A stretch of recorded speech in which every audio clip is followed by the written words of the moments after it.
Good day, everyone. I'm Dr. Ayla Edsmirjan Suidi Torres, and I'm here to discuss data collection. As part of my lecture, we should be able to learn and classify variables as the scale of measurement, conceptual versus operational definition, the different methods and tools of data collection, validity and reliability issues in data collection, and guidelines in the use and design of an instrument or the questionnaire. There are three phases of research where variable identification and or definition is considered, and these are the objectives formulation, data collection tools development, and the data analysis. Four basic questions are to consider. What information should I collect? Where should I get the information? How should I collect the information? And what tools do I need to collect the information? For the first, what information should I collect? Under what information should I collect? Checking the objectives as well as the variables and its definitions are the main cues. As I recall, during your first year, variables are classified by type as quantitative and qualitative, and is further classified at level of measurements by qualitative nominal, quantitative qualitative ordinal, and quantitative interval and ratio. These are the examples of variables classifying as to the scale or level of measurement depending on purpose, on how it is used, how it is defined, and how it is analyzed. By relationship, variables can be classified as dependent and independent variable. Dependent variable is a disease or an outcome being investigated. Independent variable is an exposure or a risk factor. The confounder is the risk factor for a disease and associated with the exposure or the coverage or the control variable. The mediator, however, are intervening factors between the exposure and an outcome. This is an example. The sedentary, the physical activity, is a risk factor for MI, as well as the older age at risk for MI. Level of physical activity is also related to age. So the physical activity can modify obesity, which in turn should decrease the risk of cardiac event. Another important to answer is to clearly define the operational definition of variables. For the variable definition, we have the conceptual definition and operational definition. Conceptual defines a concept by means of other concepts, while operational, we will assign meaning to construct a variable by specifying activities or operations to measure it, making variables measurable. This is an example, pain, no, in conceptual and operational definition. In conceptual definition, physical suffering or discomfort caused by illness or injury. While in operational definition, we use the visual assessment score by Wong-Baker phase scale, and it contains a series of 6 phases ranging from happy phase at 0 to indicate no hurt to a crying phase at 10 to indicate hurts worst. These are examples of variables, body weight, and quality of life, defining conceptually and operationally. Conceptually, body weight as happiness of an individual. Operationally, body weight measured to the nearest 0.1 kilogram using a calibrated electronic weighing scale with the subject lightly clad. On the other hand, the quality of life, conceptually, an individual's perception of his status in life within the context of his value system. This perception is related to the person's goals, expectations, standards, and concerns. Operationally, quality of life scores derived from the WHOQOL-BREF, a 16-item self-administered questionnaire which considers the four domains of physical health, psychological, social, relationships, and environment. Another examples of variables defining operationally are the level of compliance of barangays on disaster management and physical activity. If we will use a proportion of yes responses to the checklist, that is nominal. If we use the percent fulfillment of the criteria on each of the four thematic areas of disaster management, that is a qualitative ordinal. For the physical activity, the number of hours or MET, the metabolic equivalent of task, hours per week of physical activity, that is ratio. Scale of 1 to 9 using the Bouchard's physical activity record, that is a quantitative ordinal.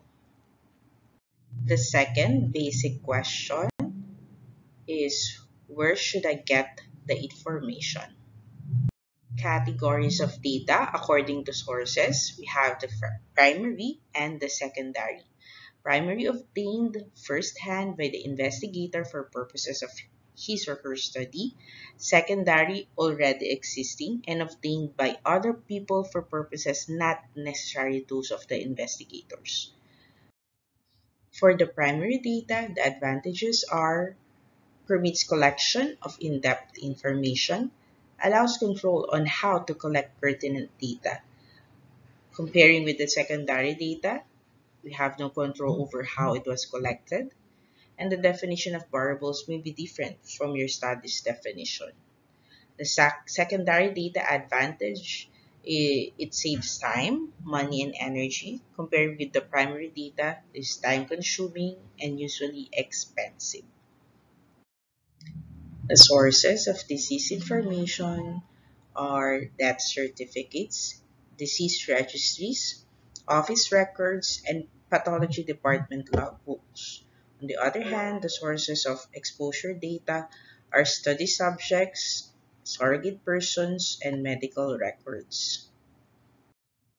The third basic question is, how should I collect the information?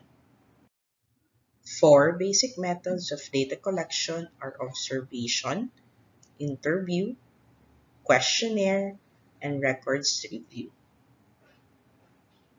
Observation is an extraction of information from subjects through simple visual observation or use of apparatus.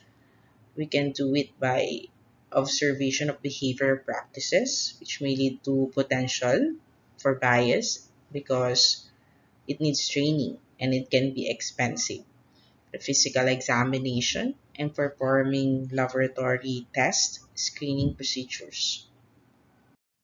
Questionnaire can be conducted in different ways. You can send questionnaire to respondents by postage, hand delivered, channel to a point person, or online. And we can gather respondents in one place at one time. We use this in community-based surveys. Advantages: it can be administered to a large group simultaneously, anonymous, generally cheaper, less pressure for immediate response. Disadvantages are, number one, the low response rate. It is a potential source again of bias because the object or the subject may have different characteristics from those not responding. We can improve the return rate to acceptable level by adding an additional 20% from the total sample size computed to account for the non-respondents. And of course, you can also do follow-up methods like telephone calls, giving of letters, advance notification prior to data collection, and provision of cover letters with return envelope. And questionnaire may have been answered by a person other than the respondent, and no opportunity to supplement answers by observation. And of course, the completeness of data will not be always assured. Interview, one-on-one encounter between the interviewer and respondent. It can be face-to-face, but not practical if you have a large samples. Telephone, it, it is inexpensive, but may be biased due to selection. The computer-assisted personal interviewing, or the CPI. So the interviewer has a laptop. Expensive, can be expensive because it requires training, no, on computer skills. The computer-assisted self-interview by video or audio. Interviewer is not present. No, subjects may be inclined or may answer question if there is a sensitive topic. Facilitated by a list of questions which may be unstructured. The clinical history, the focus group discussion, the qualitative type. It can be time consuming. It can be influenced by a dominant member of the group. Of course, the structured read questionnaire.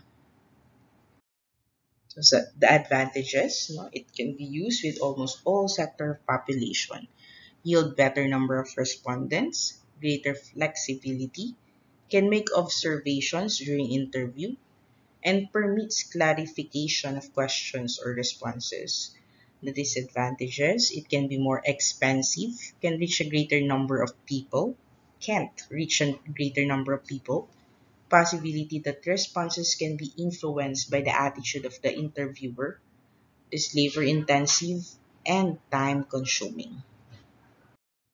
For the records review, data are taken from available records such as the hospital or the clinic records, employment, the school records, pathology logbooks, and death certificates.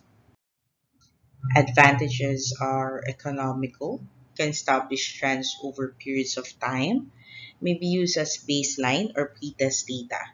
Disadvantages are inaccessibility, the issue of confidentiality, inaccuracy, incompleteness, and there are different definition of terms and mostly outdated. Fourth basic question is, what tools do I need to collect the information? So from the observation, we can use, no, by using the checklist, whether it is done or not done.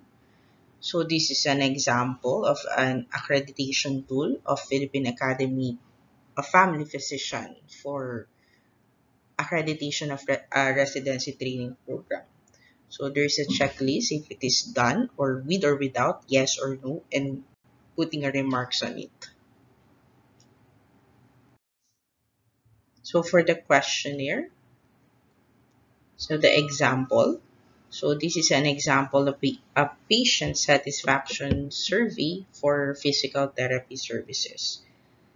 We will make sure that the questionnaire that you will be using is validated and reliable.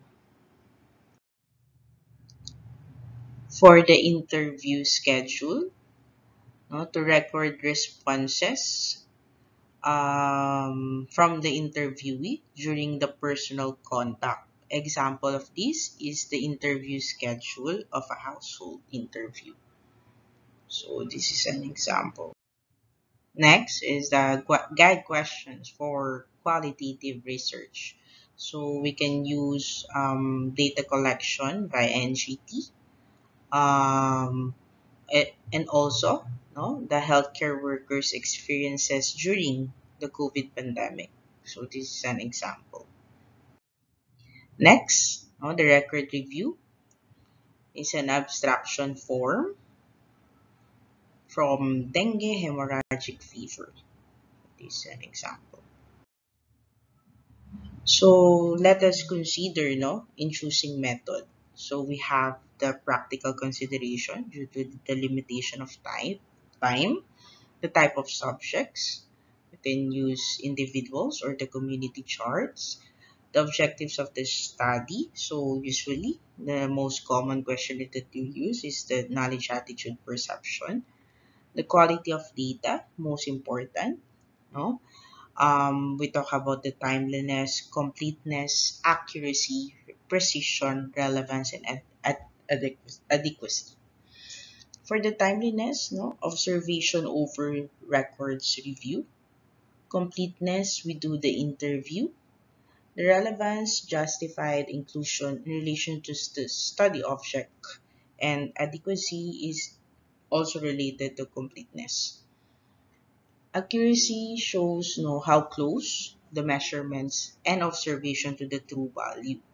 The precision is how close the measurements to each other. So we use the dartboard as an analogy. So the bullseye is the true value, while the smaller red dots in the periphery are the individual. So this is an example of precise but not valid, neither valid nor precise. And this is valid and precise, and of course this is what we want.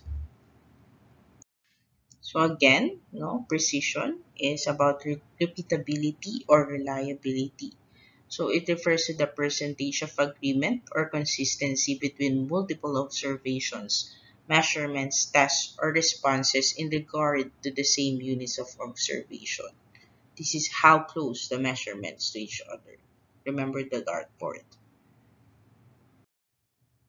With reference to type of collection method, these are the types of reliability. As for the observation, we have three. The inter-observer reliability between two or more observers. The intra-observer reliability, same observer at different times. The inter-test reliability between results of two tests on the same case or specimen.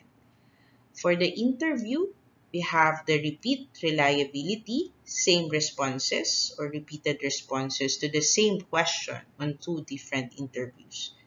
As for the questionnaire, we have two, the test reliability and the inbuilt reliability. The test reliability, this is the stability of the questionnaire over time with repeated responses to the same questions at different times. The inbuilt reliability, the repeated responses to the same questions in the questionnaire. Lack of reliability may result from inaccuracies in the test itself, and to avoid it, we need to ensure that our instrument should not be defective and should be calibrated frequently. The second, lack of consistency in what is being measured. We need to standardize the condition under which measurements are made and a dual observations in certain measurements. Lastly, changes in the criteria of classification or turnover of personnel. So we should avoid such changes, the criteria, and observers and interviewers should be trained intensively. Questionnaire is the most frequently used in research. So this is an instrument development. This is a checklist of instrument development. First, we need to define the research question and your study objectives. Let us consider the positive and negative side of using that questionnaire. And is it the best method to obtain data? And let us research the vast questionnaire on that topic and check if that is validated or not. So this is a useful algorithm source from a convention speaker. It is advisable to use an existing questionnaire, of course, to save time and effort in developing a new one. We need to establish a good validity and reliability on that particular questionnaire. If a tool exists but in a language not applicable to a target respondent, then it needs to undergo linguistic validation. If a tool exists but there is no validity and reliability measures, then such procedure is warranted. And if no appropriate tool exists, we may develop a new tool. And of course, this validation measure was discussed last year during your first year. So the process of translation or adaptation of a tool always begins by obtaining a permission to use this or to modify it or to reproduce it. Let us assume that this material is always protected by a copyright or has licensing restriction. So the aim in translation is somewhat same as or closely as possible to the original. The goal is the conceptual equivalence rather than word per word equivalence. So the process begins from forward translation from the source language to a target language. For example, we have the English to Tagalog. But of course, both were knowledgeable by at least two language or a bilingual, and mostly they are experienced. Translated questionnaire will reconcile by two panel consisting of the investigator, translator, and independent native speakers not involved in the forward translation. The reconciled version will be back translated to a source language by a similarly knowledgeable bilingual. And next is the harmonization. No, it is achieved by comparing the back translated version with the original to resolve this discrepancy. Validation entails two main processes. We have the content validation by the panel of experts on item relevance, clarity, the representativeness, and appropriateness involving the computations of the indices. And secondly, by a sample of an intended population to measure the comprehension index and conduct the cognitive interviews qualitatively assessed by think aloud and verbal proofing methods. Again, if no appropriate tool is available, the one must design a new tool. So the process in developing a tool involves the following steps. So make a list of variables, collect existing measures, compose a draft, revise, shorten the set of instruments for the study, and validate. In drafting a tool, what type of information are you asking? Is it about the attitude, beliefs, behavior, knowledge, and attributes? Examples in attitude, immunization or the breastfeeding, the belief, smoking in public or using a contraceptive, behavior, screening, the prenatal checkup, vaccination, hand washing, and exercise. For the knowledge, we have the disease, health, and health services. Attributes, we have also the social demographics. It is also important to consider what type of questions will you write. Is it open, close, or a combination? Skills, using a multiple choice question, or ranking. For the open-ended questions, stimulates free thought, solicits suggestions, probes, and clarifies. And it is also exploratory for developing close-ended question for a later survey. On the other hand, for the close-ended question, we may miss out on important dimensions because of response limitations. For the close-ended questions, suitable for analysis, useful for determining intensity of feeling, degree of involvement, frequency of participation. Comparing with the open-ended questions, we have problems in recall, articulation, not suited for mailed questionnaires, and difficulty in variable construction for analysis. So this is an example of an open-ended question on the left side, and then on the right side, a close-ended questions. For the language and wording style, it is important that the term or words that we will use are common, everyday, it is everyday use, conversational, and of course vernacular. Questions should be simple, specific, undemanding, unbiased, relevant, brief, non-threatening, resistant to response style bias, unambiguous, able to be answered in terms of the knowledge possessed by the respondents, and there is a response alternatives, mutually exclusive and exhaustive. We'll use simple words that can be understood by all, regardless of their educational background. Example of these is using the term biopsy. We may use small sample of the tissue taken from for testing. It should be specific. Instead of asking, how often do you smoke daily? We can ask, how many cigarette sticks do you consume daily? Questions should be undemanding, and these questions provides 21 responses to choose from. From the choices selected, the respondents will only choose three, which he will rank.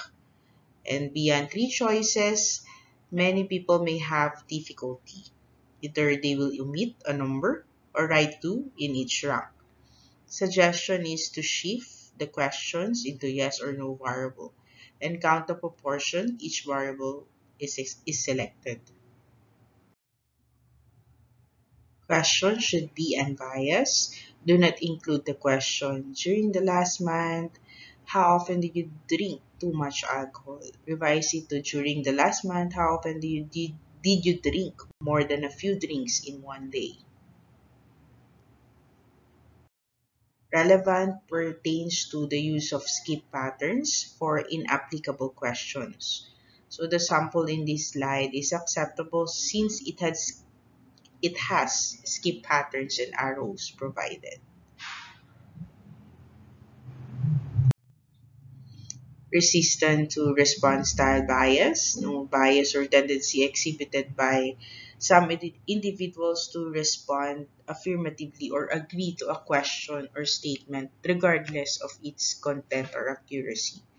So this bias is common to survey research in which respondents have a tendency to select a positive response option or indicate a positive connotation disproportionately more frequently. So an example of this is when you ask, do you regularly take your maintenance medications? To avoid the bias, you may revise the question to, people sometimes forget to take their maintenance medications daily. Does that ever happen to you? Another is using an unambiguous question. An example is the use of the double-barreled questions. These questions address two or more mutually exclusive issues and requires only one answer. They need to be broken down into several questions, such as each question contains only one concept. An example of this is the question, how satisfied are you with the organization's core management and prescribed work ethics? Also avoid questions with double negative, like using luck or not in the same sentence. Next, in terms of the knowledge possessed by the respondents, you may offer a choice of not applicable, I don't know, or no opinion response. For the sequence, no, we need to have an introduction that is clear, concise, relevant. We need to identify the investigator, indicate the purpose, explain how the information obtained, assures the confidentiality, and it should be anonymous. And of course, the availability of study results. warm up questions or statements at the start. No, we need to avoid sensitive issues or threatening questions like the income or the sexual function. Questions should flow logically from general to specific, least sensitive to most sensitive, factual and behavioral to attitudinal and opinion. Transition from one section to the other should be smooth. We can use transition statements when a new line of inquiry is started at the start of the new pages or to break up monotony of a long series of questions. For the body of the questionnaire, we use appropriate standard formats, boxes for instructions, arrows for directions, and which questions to skip. For the instructions, need to have a separate instruction manual and instructions included in the questionnaire itself. So distinguish from questions by putting them in boxes, written in capital letters or italicized or other special typefaces. So this is a perfect example, no? On the left side, unacceptable, and the right side, acceptable. So as you can see, the format is good, using capital letters, same for the choices, using numbers, and for the question, labeling the question, and giving directions in every question. So pre-testing the questionnaire, ideally in two stages. We have the peer review, um, with a small group, and the next is respondent review, small sample size, or there's the small population involved, carried out on a small number of respondents, 20 to 50 or 3 to 5 per question, who are comparable to the sample of intended respondent but not part of it. So administration of the questionnaire followed by interviews or discussion with respondents to determine their understanding and attitude towards it and suggestions they may have. After that, no, we may look for the questions left unanswered or questions we don't know answers. Almost all answers lead to only one category, and of course with vague answers. Let us change, drop, or replace the question. Results of pre-testing are incorporated into the rewriting the questionnaire. And again, pre-testing again into a new form. So these are the type of validity, the phase, content, criterion, and the construct.